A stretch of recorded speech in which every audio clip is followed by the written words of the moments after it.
Episode 50, The Battle of Ramsey Lake. Jeff looked at Scarlett, who was pointing the gun at him. He felt depressed. I'm useless. He thought. I told Lelaine I'd protect her for the rest of my life, and now I can't even avenge her. Go to hell, Scarlett said with an evil grin, but just as she pulled the trigger, a bullet hit the pistol, knocking it from her hand. As a result, her shot missed Jeff and hit the grass. Scarlett cradled her hand in shock. What's going on? Nathan wondered if it might have been a stray bullet from one of his men, but when he looked at them, they were looking around at each other. No one knew what had happened. Nathan was shocked.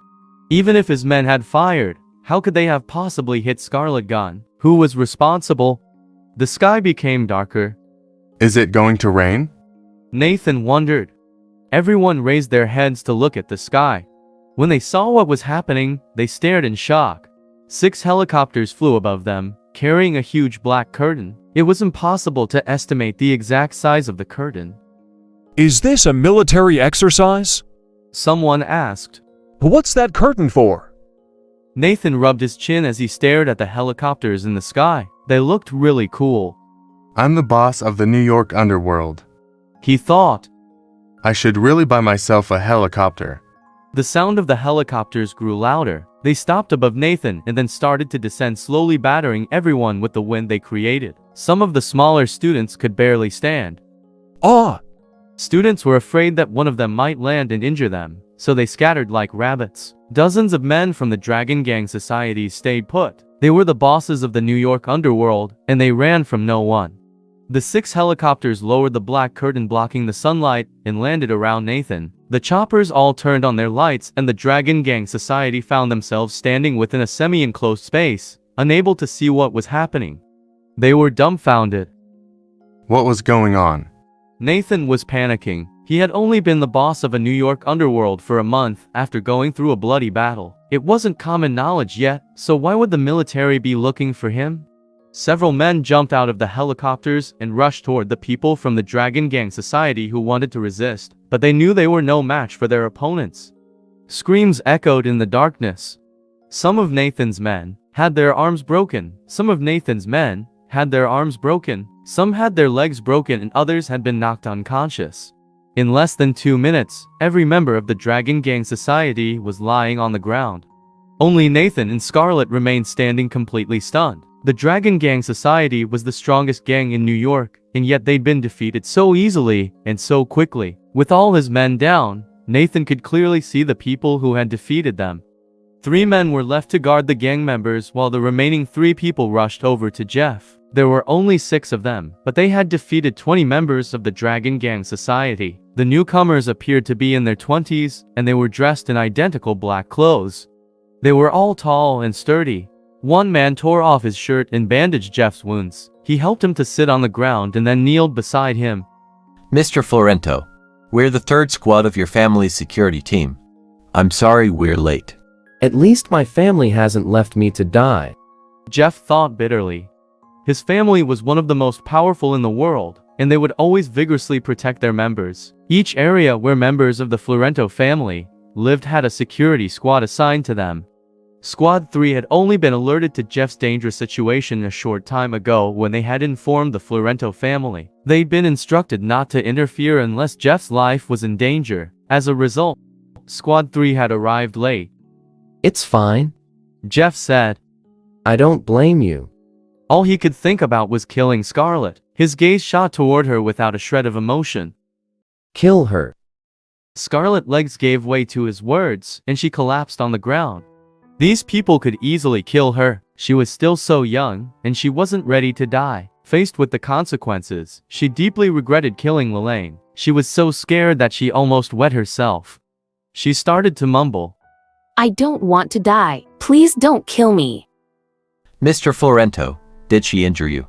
Asked the captain of Squad 3 before they had left. The squad had been instructed to not allow Jeff to do anything rash so that they would need to have good reason for committing murder. No, but she killed my beloved Lelaine.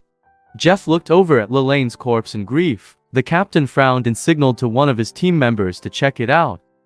She's not dead. The man called as he squatted next to Lelaine. She's still breathing. What? Jeff tried to rush to her, but the team members had already carried her over to him. He held his hand under her nose and felt a puff of air. His heart leaped in relief. Quick, take her to the hospital. Jeff instructed the team. He watched as they carried her onto one of the helicopters. Scarlett was even more relieved than Jeff when she heard that Lelaine was alive. She was so happy that she started to cry. What about her? The squad captain asked, gesturing at Scarlett. Jeff was so happy that he had almost forgotten about her. Scarlett's heart skipped a beat. Find a way to sever her relationship with her family. Don't give her any money and just throw her out on the street. Jeff said. If Lelaine didn't die, then Scarlett could be allowed to live. Scarlett gasped in shock. She couldn't live on the streets, separated from her family. She wasn't sure she would survive. She would be dead within a week. But she knew that was all the mercy of Jeff would show her. Jeff turned his gaze on Nathan. Despite living in the underworld for so many years, Nathan was actually shivering with fear when he looked at the young man.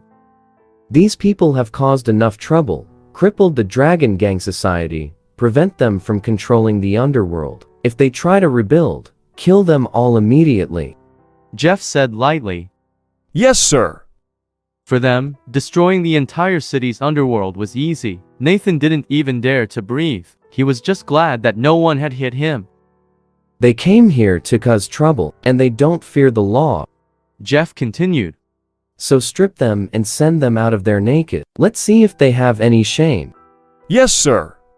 3 minutes later, every member of the Dragon Gang Society had been stripped naked, with Scarlett standing around them.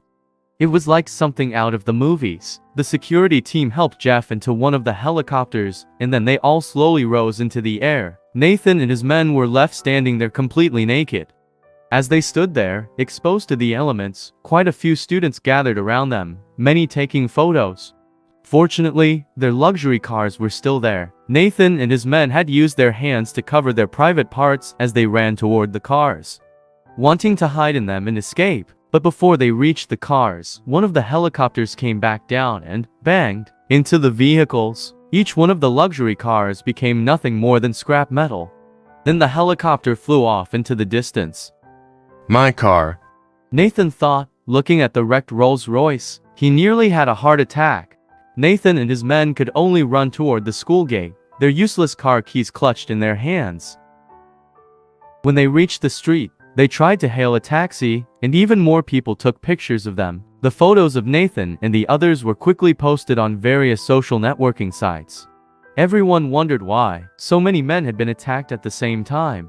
No taxi wanted to stop for them. In the end, they could only walk the streets of New York with their bare bottoms on display. Wherever they went, people gawked and took pictures. Meanwhile, in the helicopter, Jeff had fainted due to his injuries. Squad 3 reported Jeff's status and received an order from his family to take him directly to Emerald Island. As the sun began to set, the 6 helicopters streaked across the sky in formation, heading east at high speed.